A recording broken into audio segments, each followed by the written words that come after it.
Iz Belkina so mi tokrat poslali na test njihove Soundform slušalke.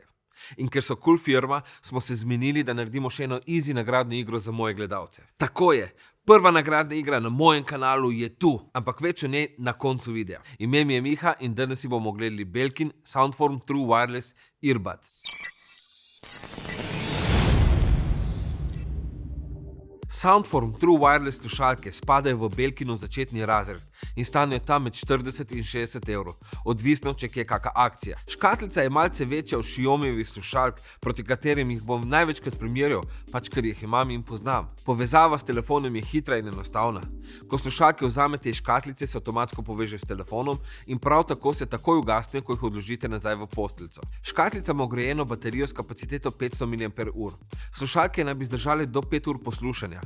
Napolniš jih pa lahko vsaj 3-krat, preden bi moral ponovno priklopiti skrinjico na elektriko, seveda z mikro USB priklopom. Ima pa Belkin veliko bolje narejeno oziroma dizajnirano posteljico, tako da nimam težav dobiti ven slušalk s svojimi čevapčiči. Slušalke imajo kompakten in udoben dizajn.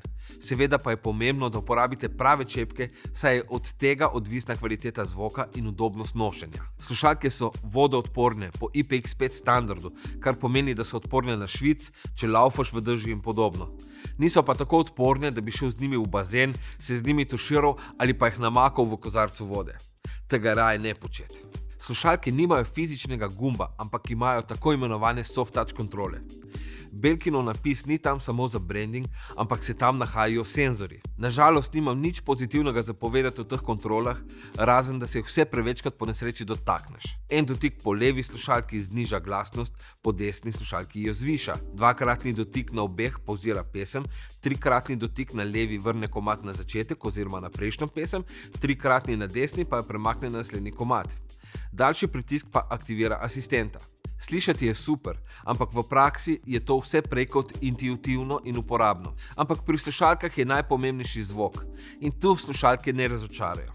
Glede na velikost in ceno imajo uravnovešen zvok, nimajo sicer tako močnega basa kot Xiaomijeve slušalke, so pa srednji in visoki lepo razločni.